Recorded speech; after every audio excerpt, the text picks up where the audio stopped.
There's a series of tax credit proposals that have been put forward on the federal level. There's a federal bill that does two of them, and then there's a bunch of state versions. So there's a bill called the Community News and Small Business Support Act, which is a bill in Congress, has two pieces. One is an employment tax credit for hiring or retaining local reporters or editorial people. And you can get up to $25,000 in subsidy that way.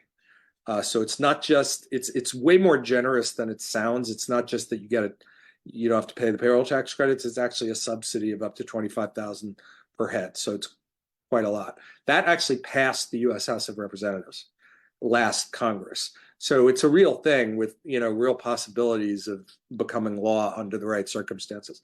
The second part of that, which we're seeing kind of in a couple of states, is a tax credit for small businesses that advertise in local news. It's a very creative approach because the tax break is actually going to restaurants and dry cleaners and grocery stores, but only if they advertise in local news. And it's interesting because it doesn't involve someone in the government making decisions about who should get a grant or not.